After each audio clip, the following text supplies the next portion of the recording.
Subversion is the term, if you look in a dictionary or criminal code to that matter, usually is explained as a part of activity to destroy things like religion, government system, political, economical system of a country. And usually it's linked to espionage and such romantic things as blowing up bridges, sidetracking trains, cloak and dagger activity in Hollywood style. What I'm going to talk about now has absolutely nothing to do with the cliché of espionage or KGB activity of collecting information. So the greatest mistake or misconception, I think, is that whenever we are talking about KGB, for some strange reason, starting from Hollywood movie makers to professors of political science and quote-unquote experts on Soviet affairs, or Kremlinologists as they call themselves, they think that the most desirable thing for Andropov and the whole KGB is to steal blueprints of some supersonic jet, bring it back to Soviet Union and sell it to the Soviet military-industrial complex. It's only partly true. If we take the whole time, money, and manpower that the Soviet Union and KGB in particular spends outside of USSR border, we will discover, of course there are no official statistics unlike with CIA or FBI, that the espionage as such occupies only 10 to 15% of money, time, and manpower. 15% of the activity of KGB. The rest, 85%, is always subversion. And unlike a dictionary of English, Oxford Dictionary, subversion in Soviet terminology means always a destructive, aggressive activity aimed to destroy the country, nation, or geographical area of your enemy. So there's no romantics in there, absolutely. No blowing up bridges, no microfilms in Coca-Cola cans, nothing of that sort. No James Bond nonsense. Most of this activity is overt, legitimate, and easily observable if you give yourself time and trouble to observe it. But according to the law and law enforcement systems of the Western civilization, it's not a crime. Exactly because of misconception, manipulation of terms. We think that subverter is a person who is going to blow up our beautiful bridges. No. Subverter is a student who comes for exchange, a diplomat, an actor, an artist, a journalist like myself was 10 years ago. Now, subversion is an activity which is a two-way traffic. You cannot subvert an enemy which doesn't want to be subverted. If you know history of Japan, for example, before 20th century, Japan was a closed society. The moment a foreign boat comes to the shores of Japan, the Imperial Japanese Army politely tells them to get lost. And if American salesman comes to the shore of Japan, let's say 60 or 70 years from now back, and says, oh, I have a very beautiful vacuum cleaner for you, with the good financing, he says, please leave us, we don't need your vacuum cleaner. If they don't leave, they shoot them to preserve their culture, ideology, traditions, values intact. You were not able to subvert Japan. You cannot subvert Soviet Union because the borders are closed. The media is censored by the government. The population is controlled by the KGB and internal police. With all the beautiful glossy pictures of Time magazine and Magazine America, which is published by the American embassy in Moscow, you cannot subvert Soviet citizens because the magazine never reaches Soviet citizens. it's collected from the newsstands and thrown to garbage can. Subversion can be only successful when the initiator, the actor, the agent of subversion has a responsive target. It's a two-way traffic. United States is a receptive target of subversion. There is no response similar to that one from United States to the Soviet Union. It stops halfway somewhere. It never reaches here. The theory of subversion goes all the way back 2,500 years ago. The first human being who formulated the tactics of subversion was a Chinese philosopher by the name of Sun Tzu.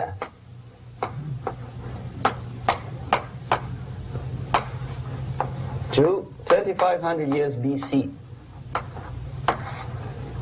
He was an advisor for several imperial courts in ancient China. And he said, after long meditation, that to implement state policy in a warlike manner, it's the most counterproductive, barbaric, and inefficient to fight on a battlefield. You know that war is continuation of state policy, right? So if you want successfully to implement your state policy and you start fighting, this is the most idiotic way to do it. The highest art of warfare is not to fight at all, but to subvert anything of value in the country of your enemy, until such time that the perception of reality of your enemy is screwed up to such an extent that he does not perceive you as an enemy, and that your system, your civilization, and your ambitions look to your enemy as an alternative, if not desirable, then at least feasible. Better red than dead. That's the ultimate purpose, the final stage of subversion, after which you can simply take your enemy without a single shot being fired, if the subversion is successful. This is basically what subversion is. As you see, not a single mentioning of blowing up bridges. Of course, Sun Tzu didn't know about blowing up bridges. Maybe there were not that many bridges at that time. But the basics of subversion is being taught to every student of KGB school in USSR and to officers of military academies. I'm not sure if the same author is included in the list of reading for American officers, to say nothing about ordinary students of political science. I had difficulty to find the translation of Sun Tzu in the library of a university in Toronto and later on here in Los Angeles. But it's a book which is not available. It is forced to every student in USSR. Every student who is taught to be dealing further in his future career with foreigners. What subversion is? Basically, it consists of 4 periods, time-wise. If we start from here and go this way, time, right? This is the beginning point. The first stage of subversion is the process which is called, basically, demoralization. It says for itself what it is.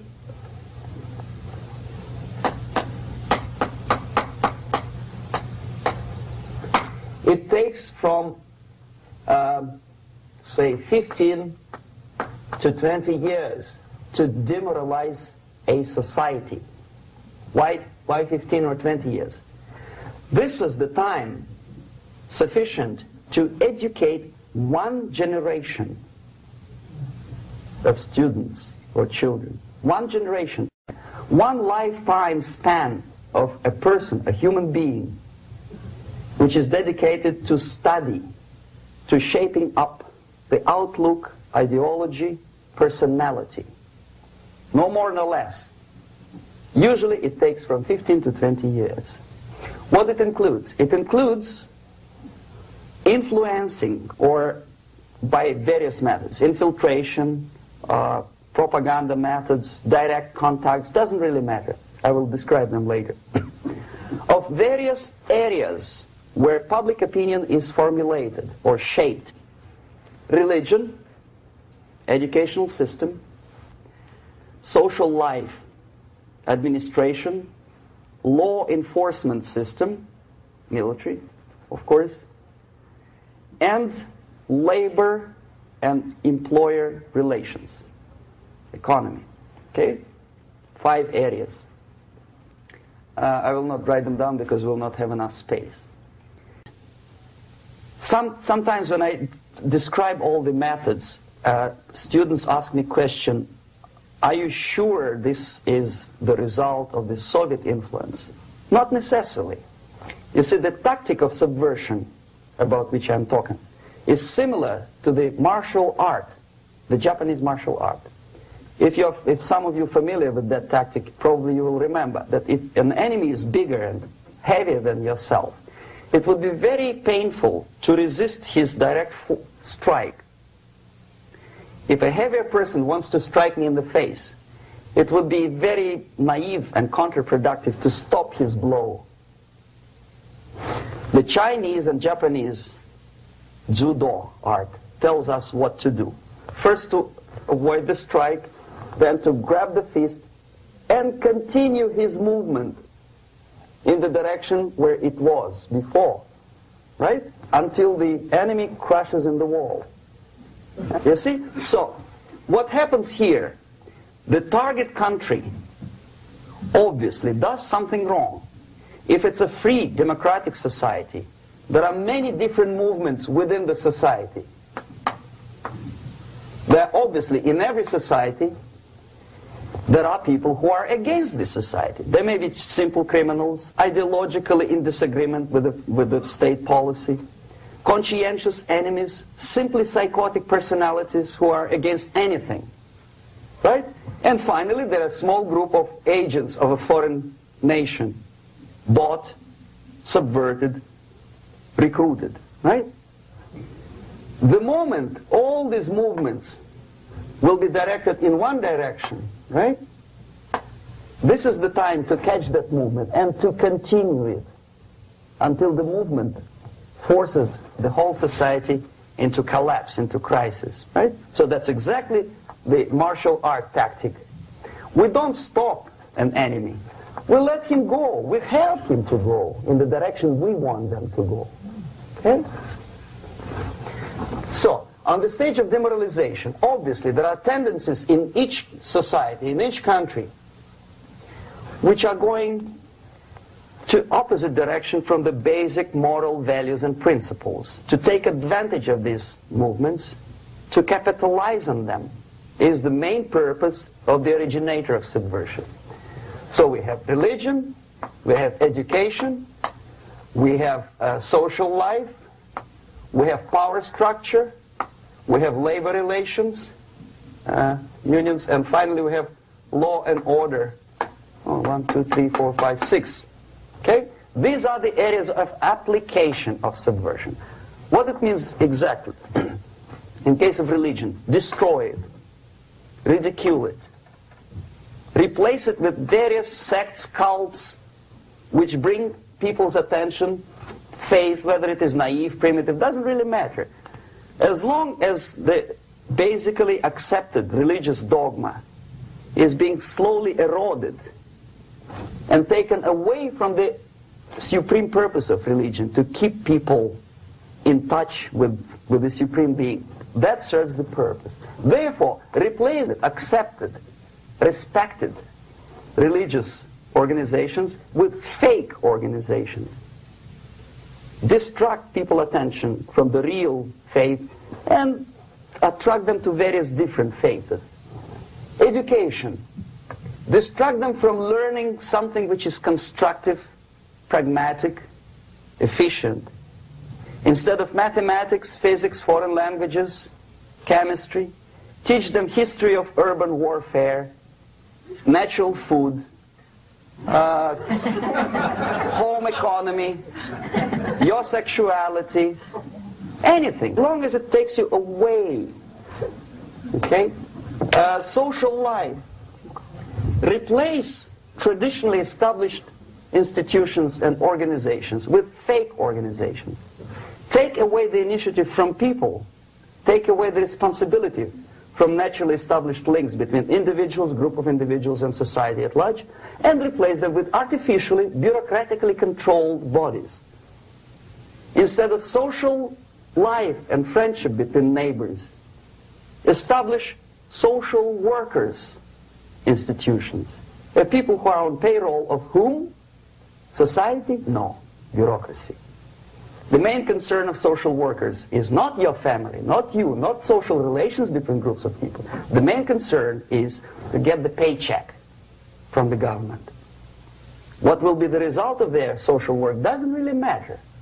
They can develop all kind of concepts to show to the government and to the people that they're useful. Okay, away from the natural links. Power structure. Okay, the natural bodies of administration, which are traditionally either elected by people at large or appointed by elected leaders of society, are being actively substituted by artificial bodies. The bodies of people, groups of people, whom nobody elected. Never. As a matter of fact, most of the people don't like them at all, and yet they exist. One of such group is media.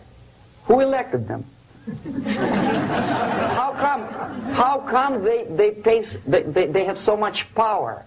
Almost monopolistic power on your mind. They can rape your mind. But who elected them? How come they have a nerve to decide what is good and what is bad for the elected by you, president, and his administration? Who the hell are they? Spiro Agnew, who was hated by the liberal left, called them a bunch of enfeebled snobs. And that's exactly what they are. They think they know. They don't. The level of mediocrity. In a big establishment like New York Times, Los Angeles Times, major television network, you don't have to be excellent journalist. You have to be exactly a mediocre journalist. That's easier to survive. There's no competition anymore. You have your good, nice income, $100,000 a year. That's it. Whether you are better or worse doesn't really matter anymore. As soon as you're smiling to the camera and do your job. That's it. No more competition. Power structure slowly is eroded by the bodies and groups of people who do not have neither qualification nor the will of people to keep them in power, and yet they do have power. Okay. Together with that, there is another process. Law enforcement, law and order organization and structure is being eroded. For the last 20, 25 years, if you see old movies and new movies, you can see that in new movies, a policeman, an officer of the United States Army looks dumb, angry, psychotic, paranoid. A criminal looks nice, kind of, well, he smokes hash and shoots the whatever drug, but basically he's a nice human being. He's creative. And he's unproductive only because society oppresses him. Whereby a general of Pentagon is always, by definition, a war maniac. A policeman is a pig, rude policeman. He abuses his power. You know? A generalization like that. The hatred, the mistrust to the people who are supposed to protect you and enforce law and order. Moral relativity. The Angelo Buono process lasted 2 years in Los Angeles. Relativity. The Angelo Buono process lasted 2 years in Los Angeles. And yet there are still some lawyers who say, look, he's a nice character, as a matter of fact. There was some witness who said, also a criminal, who said, well, he's a nice guy. I asked him one day to burn a house of my enemy, and he wouldn't do it. He's a nice fella. Erosion. A slow substitution of basic moral principles, whereby a criminal is not a criminal, actually. He's a defendant. even if his guilt is proven, there is still a doubt to kill or not to kill, to be or not to be. Thou shalt not kill, yes, but this line may not necessarily be applicable to a murderer. Thou shalt not murder. That should be the presumption, not that thou shalt not kill. Okay, labor relations. At this stage, within 15 to 20 years, we destroy the traditionally established links of bargaining between employer and employee. The classical Marxist-Leninist theory of natural exchange of goods. A person A has 5 sacks of grain and person B has 5 pairs of shoes. And the natural exchange without money is when they bargain between each other. And only with the introduction of the third force, C, an entirely third foreign stranger who says, no, don't give him 5 sacks of grain, give it to me. And you give me your 5 pairs of shoes, and I will distribute it accordingly. So that the economy will go. This is the death of natural exchange, and death of natural bargaining. Well, trade unions were established 100 years ago. The objective was to improve working conditions and to protect the rights of workers from those employers who were abusing their right because they had more money. Objectively, at that time, initially, the trade union movement did work. What we see now is that the bargaining process is no longer resulting in the compromise, which is leading objectively to betterment of working conditions and increase of salary. What we see is that after each prolonged strike, the workers lose. Even if they have 10% increase of their salaries, they cannot catch up due to inflation and due to missed time. More than that, millions of people suffer from that strike because economy now is interdependent. It's intertwined like one body. If previously steel workers, say 100 years ago, could strike and nobody would suffer, now it's impossible anymore. If a garbage collector strikes today, the rest of the multi-million city is stinking. I mean, there's no more service. In Quebec, for example, we had the electricians who were on strike in the middle of winter. You can freeze your bottom, and they still were on strike. Did they catch up with the salary? No, they lost. Who benefited? The leaders of trade unions. What is the motivation for strike? Improving of a workers' condition? No, obviously it's not. Then what is it? Ideology. To prove to these capitalists. And the obedient horde of workers, like sheep, follow these people. And they cannot disobey. Why? Because if they do, you know what happens to them. Pickets, murders, shooting truck drivers by picketers. In Montreal, for example, I saw with my own eyes when I was correspondent of CBC, International, Canadian Broadcasting Corporation, when the workers of aircraft factory destroyed computers and the equipment in the factory.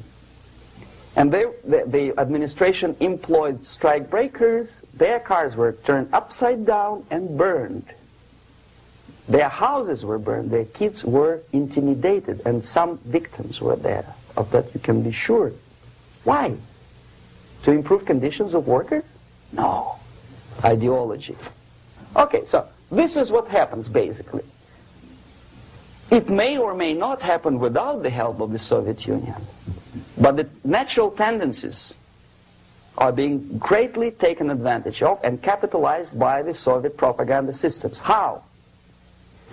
Whenever trade union strikes, we have influx of propaganda, mass media, ideological dissemination. The workers' right, and we repeat it like parrots. Yes, workers' right. Whose rights? Workers? No. The only freedom of worker to sell his labor according to his own desire and will is taken away from him. By whom? By trade union boss. Unlimited power is given. Responsibility. I want to sell my labor not for $2.50 an hour, but for $2. I don't have right. My freedom is denied to me. I know that if I sell my work for $2 an hour, not for $3 an hour, I will compete better with the other guy who is lazy and more greedy. I don't need $3. I need only $2. No, I was made to believe by media, by business, by advertising agencies that I need more and more and more. Have you ever heard any advertising on TV to consume less? No. No way. Whether you need a six-cylinder car or not, you have to buy it. And hurry up. When I was driving here on the local radio station, an excited announcer said, "You hurry up, rush and save, save, save. There is a pantyhose sale." Save by buying more. See? Of course. It would be too naive to expect that KGB makes that advertising agency to do such a crazy commercial. No, of course not. But what we did when I was working for Novosti Press, we would snow plow editorial offices, student organizations, religious groups with literature of class struggle. If not directly Marxism-Leninism propaganda, then a propaganda of a legitimate aspirations of working class, betterment of life, equality. Equality, mind you. President Kennedy once said, we will make America to believe that people are born equal. Are people born equal? Is there any mentioning in the Bible or any other holy scripture in any religion, if you don't believe me, go to the library and check it, there is not a single word about equality. Just the opposite. By your deeds, God will judge you. What you do is important. The merit of your personality. You cannot legislate equality. If you want to be equal, you have to be equal. You have to deserve it. And yet we build our society on the principle of equality. We say people are equal. We know it is false. It's a lie. Some people are tall and stupid. Others are short, bold, and clever.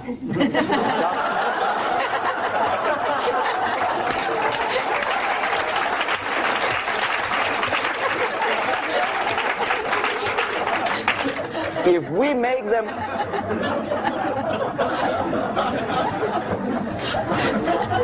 make them equal by force, if we put the principle of equality in the basis of our socio-political structure, it's the same thing as building a house on sand. Sooner or later it will collapse, and that's exactly what happens. And we, as Soviet propaganda makers, are trying to push you in the direction which you go yourself. Equality, yes, equality. People are equal. Land of equal opportunities. Is it true or not? Think about it. Equal opportunities. Should there be equal opportunities? For me, and for a lazy bastard who come here from some other country and immediately registers as a welfare recipient benefits? I never received a single dollar. No, sorry, I did receive once. But I never applied for welfare. For the 13 years, I took any job. Security guard, journalist, taxi driver, anything. Well, I was restless, but some people don't like it. They immediately. So why should we have equal opportunities? Why? The equal opportunity to excel. Equal opportunity in equal circumstances, yes, but we know people are different.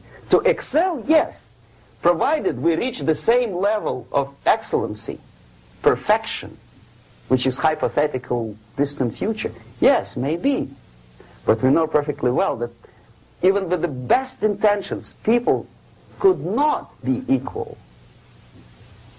Why should we have equality in the, say, legal system? Myself, I'm considering myself a law-abiding citizen, and a person who comes here to rob and shoot, say the United States administration under Carter, imported thousands of Cuban criminals. They were non-criminals, yet they were accepted.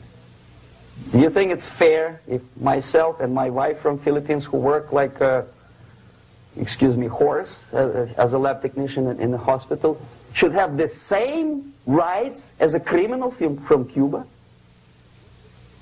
Why? And yet we repeat as parrots, equality, equality, equality. And the Soviet propaganda system helps us to believe that equality is something which is desirable. Democracy, as it was established by fathers of this country, of this system in the last century, is not equality. It's the system where different people, unequal people, have a chance to survive and help each other in constant competition, in constant perfection. Not inequality, which is superimposed from a godfather or a nice person in Washington, D.C. And the absolute equality exists in Soviet Union, quote-unquote equality. Everybody is equal in dirt, except some people are more equal than the others in Politburo. So, the moment you bring a country to the point of almost total demoralization, when nothing works anymore, when you are not sure whether it is right or wrong, good and bad, but there's no division between evil and good, when even the leaders of church sometimes say, well, violence for the sake of justice, especially social justice, is justified in countries like Nicaragua, El Salvador, well, maybe Rhodesia. And we listen to them and say, yeah, probably it's true. Is it true? No, it is not true. Violence is not justified, especially for the sake of quote-unquote social justice introduced by Marxist-Leninists. That is my former colleagues from Novosti Press Agency. Okay, so we reached that point. The next step is destabilization.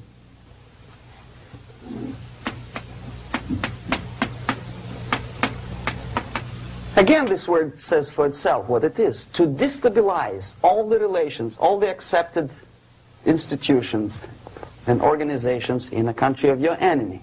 How you do it? You don't have to send a battalion of KGB agents to blow up bridges. No. You let them do it themselves. The area of application is, again, it's narrower now. Not like the previous case. The overt legitimate actions of the KGB in this case would be hardly noticeable. There is no crime if a professor who recently went to USSR introduces a course of Marxism-Leninism in a Californian college, for example. Nobody is going to come to his doorstep and say, okay, mister, come, you are under arrest. No, it's not a crime. It's not even considered a moral crime against your country. So the area of application here is narrowing down to economy, again labor relations, right? To law and order, plus military. And economy, law and order. Yes, and again the media, but wider scope, little bit different. I'll explain it later. Okay, basically 3 areas. Economy. The radicalization of bargaining process. If on that stage we still could achieve, theoretically, some positive compromise between the negotiating sides with say, the arbitrary introduction of arbitrary judges, a third side, objectively judging the demands of both sides. Here it's radicalization. On the stage of destabilization, we cannot come to compromise even within a family. The husband and wife couldn't figure out which is better. Husband wants his kids to eat at the table, and wife wants a child to roam around the room and drop food all over the floor. They cannot come to compromise unless they start a fight. It's impossible to reach a compromise, constructive compromise, between neighbors. Some people say, I don't like you to watering your lawn at that time because exactly at that time I'm walking my dog and he's getting nervous. He cannot pass his bowels, you know. So they cannot compromise. They go to a civil court or something like that. radicalization of human relations. No more compromise. Fight, fight, fight. The normal, traditionally accepted relations are destabilized. The relations between teachers and students in schools and colleges. Fight. The relations between, in economical sphere, between laborers and employers are further radicalized. No more acceptance of the legitimacy of demands of workers. Unlike Japanese, with the theory Z, if you ever heard about it, where the workers are involved in the decision-making process, therefore they don't have moral incentive to fight their bosses. In the United States, it's just the opposite. The harder is the fight, the better. The more heroic they look. When the Greyhound network was on strike recently, the correspondents of local TV networks all over the United States were approaching the strikers, and they say, oh yes, we are doing something nice. They look like heroes, and they were proud. There was some family, the husband was bus driver. Now they decided in a protest against the bosses to camp somewhere in the forest. And they were presented to the audience as a heroic, nice people. You see? The violent clashes between passengers, picketers, and the strikers are presented as something normal. 10, 15, 20 years ago, we would be angry, say, why so much hatred? Today we are not. We say, well, commonplace. Radicalization, militarization sometimes. As I explained on that stage, I took a step a little bit further. Shooting people. Okay, law and order now also is pushed into the area where previously people settled their differences peacefully and legitimately. Now we are getting with this court cases in the smallest irrelevant cases. We cannot solve our problems anymore. The society at large becomes more and more antagonistic between individuals, between groups of individuals, and the society at large. The media puts himself in the opposition to the society in general, at large. Separate, alienated. Okay? On that stage, you remember I was talking a couple of hours ago about the sleepers. That's when the students from, say, United States, if they are trained in Lumumba University, or developing nations, that's the students I was dealing with, are being sent back from the Soviet Union here. Or if they were already in the United States, in the country which is the object of subversion, they spring to action. The sleepers go up. They slept for 15 to 20 years. Now they become leaders of groups, preachers, I don't know, public figures. Prominently they actively include themselves in a political process. All of a sudden we see a homosexual.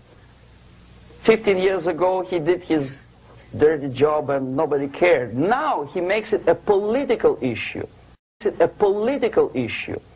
He demands recognition, respect, human rights, and he rallies a large group of people. And there are violent clashes between him and police, his group and ordinary people, no matter what. It's black against white, yellows against green, doesn't matter where the division line goes. As long as this group come into antagonistic clash, sometimes militantly, sometimes with firearms, that is destabilization process. The sleepers, many of whom are simply KGB agents, become leaders of the process of destabilization. Doesn't mean that Comrade Andropov sends Comrade Ivanov to the United States. The person who takes care is already here. He is a respected citizen of the United States. Sometimes he gets money from various foundations for his legitimate struggle for, I don't know, human rights, women's rights, kid lib, prison lib, whatever. there are sympathetic Americans who donate their money to him. Destabilization process usually leads directly to the process of crisis. In case of developing nations, that's the area where I was active. The process starts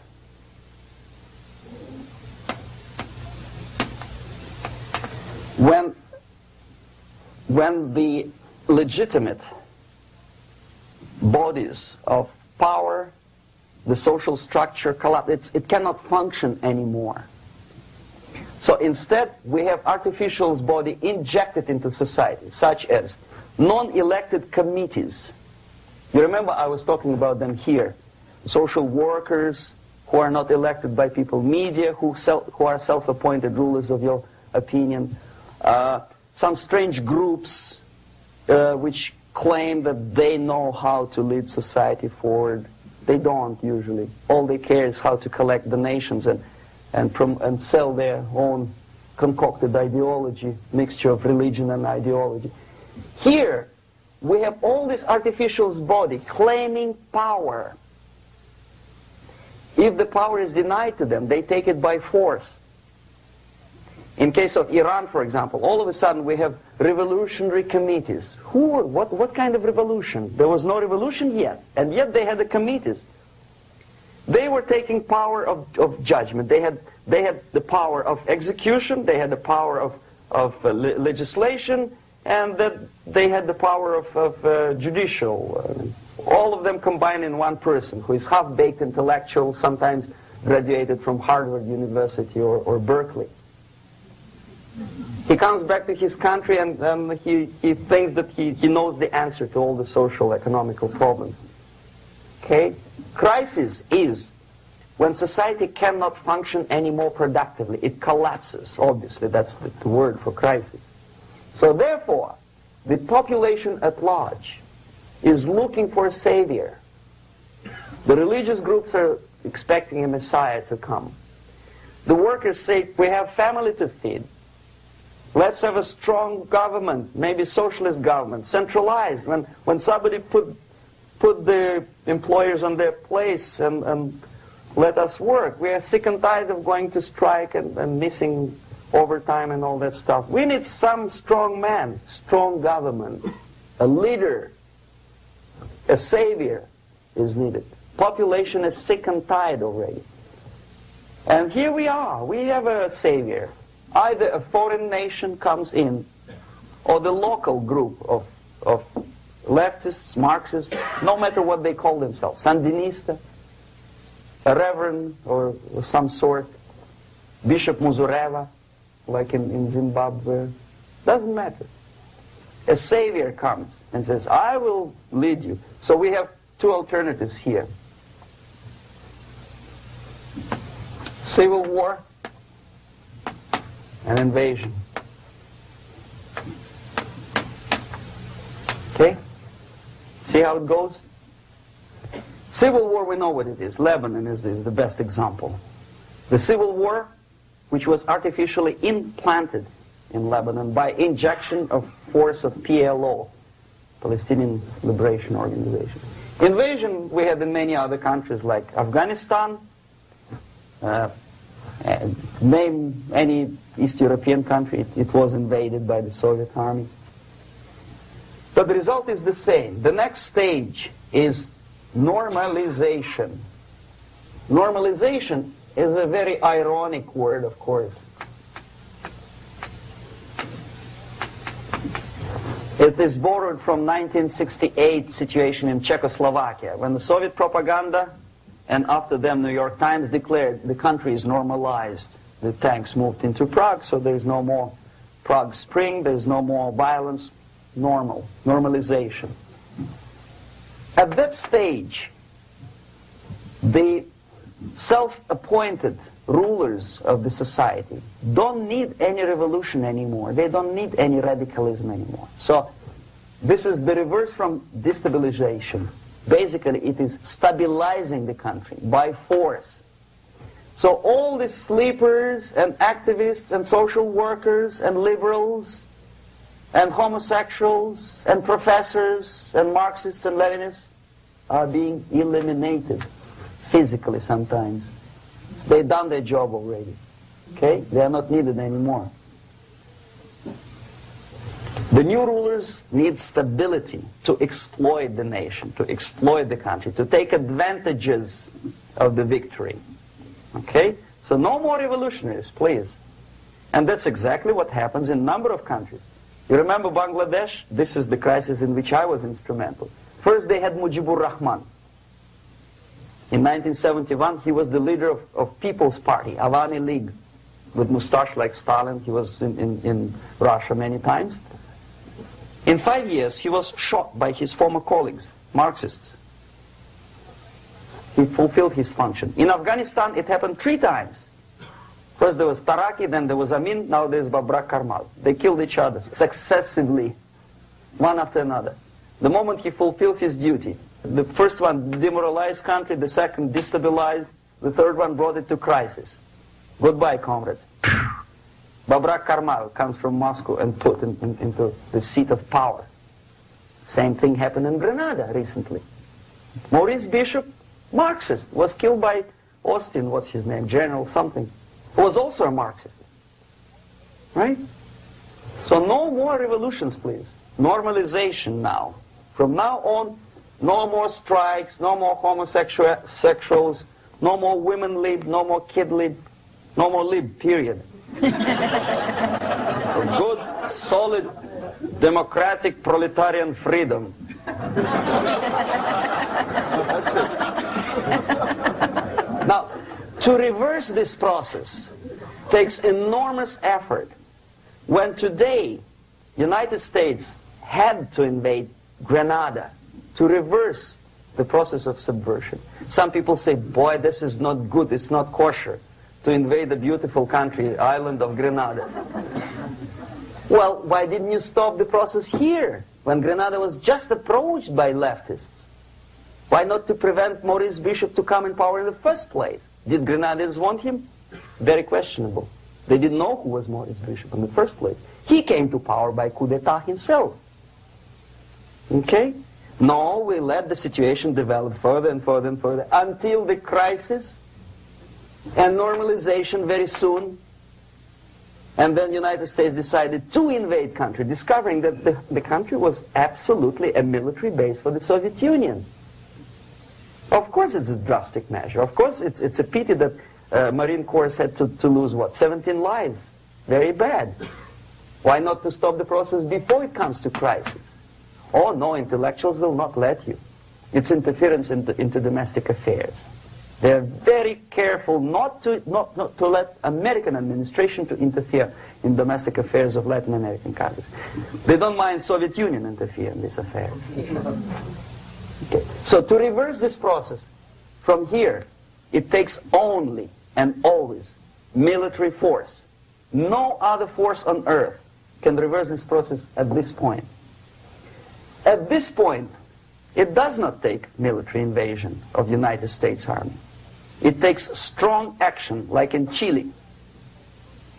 A CIA covert involvement to prevent the savior from outside to come into power and to stabilize country before it erupts into civil war.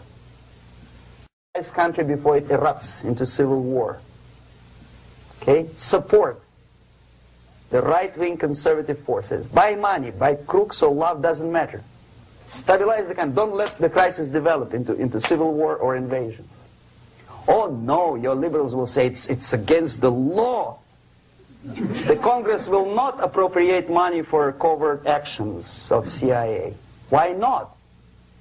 Should we wait till the normalization come and Soviet tanks land in Los Angeles airport? Now, at that point, at the point of destabilization, also the process could be reversed. Again, easily than this. No CIA involvement at this point. You know what it takes here?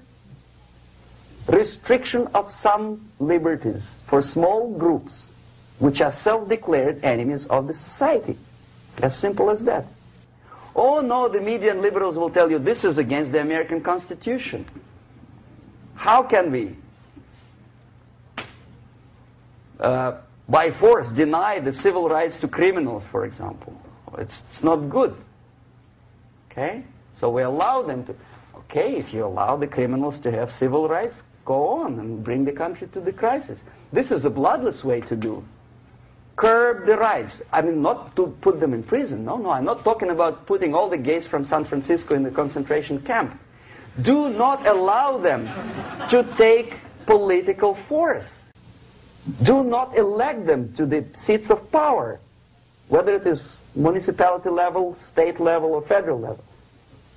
It has to be beaten in the heads of American voters that a person like that in the seats of power is an enemy. Do not be afraid of this word. It is an enemy. If he is not an enemy here, he will be here. Later on, he will be shot, of course. But at this point, he is an enemy. Okay? You are doing great service by denying him a right to capitalize on his own crazy ideas and become a powerful man, a man who uses the seat of power. Restriction of certain freedoms and permissiveness at that point would prevent sliding into crisis and probably will return the process of destabilization. To curb unlimited power, monopolistic power of trade unions, here, at that point, would save economy from collapsing. To introduce a law to stop private companies of raping public opinion's mind in the direction of consumerism. No company must have a right to force you into buying more unless you want it. There must be a law.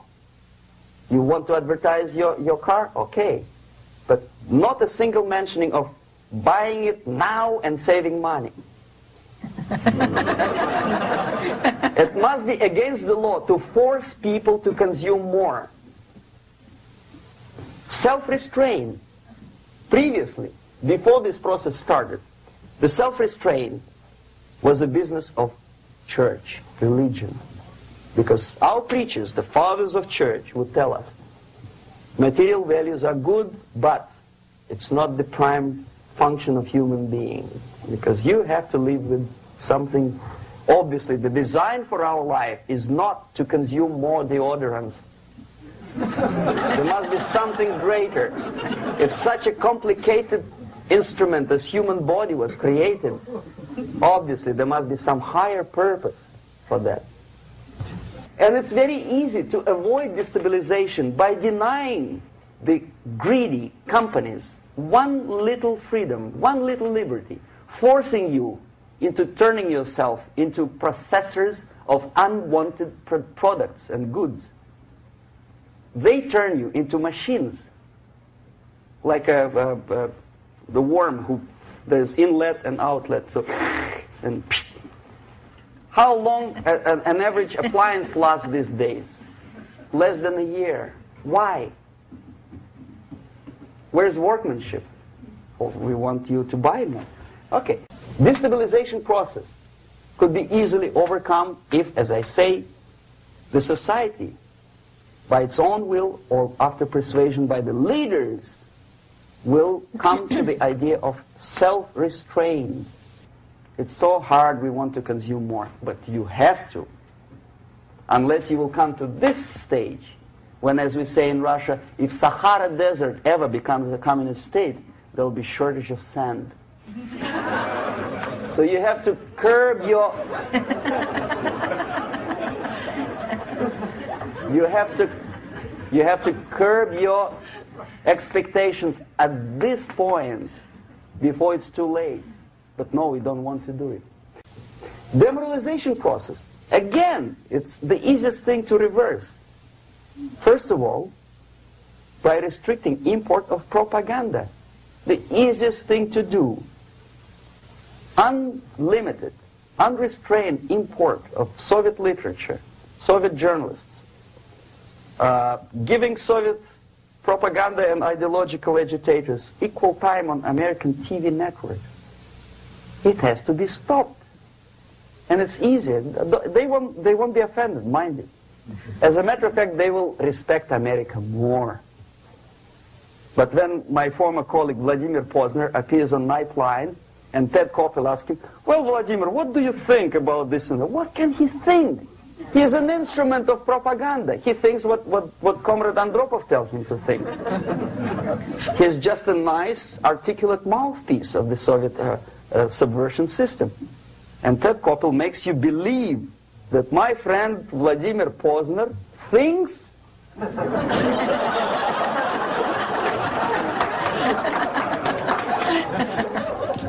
the process of demoralization may not have started at all if at that point the country, which is a recipient of subversion, actively, not violently, but actively, prevents importation of foreign ideology.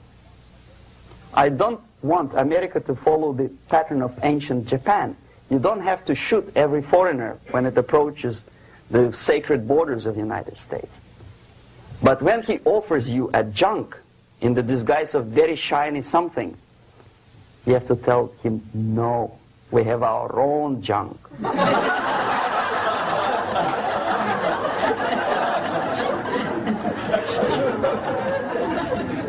If at that point the society is strong, brave, and conscientious enough to stop importation of ideas which are foreign,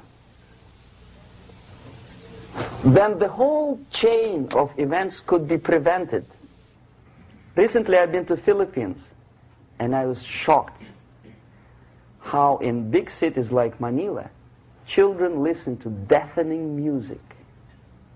A melodious nation with long traditions of good, nice ethnic music, introduced by Spanish long time ago, maybe 2 centuries, 3 centuries ago, I don't remember how long. All of a sudden listen to musical garbage, blasting their radios at full blast, at full volume. Why? In India, I spent many years watching the reactions of Indians walking out of movie theaters after seeing Hollywood production. They couldn't figure out why Americans are so wasteful. They smash their cars, their shiny cars, every 5 minutes. How come they shoot each other for $500,000? Is it true that they're so obsessed with sex? Can you imagine showing a movie where each 5 minutes there's a copulation on the screen to a country like India with long tradition of respect to these private matters, or to Pakistan? And United States expect these people to respect you? No way. Oh yes, they will see the movie, they'll pay 5 rupees to see that garbage, but they walk out and will tell their kids, don't respect Americans, don't be like Americans. See? So, the process of demoralization could be stopped right here, both as an expert and as an import. And that takes one step, one very important thing to do. You don't have to expel all the KGB agents from Washington, D.C. The most difficult and at the same time the simplest answer to the subversion is to start it here and even before,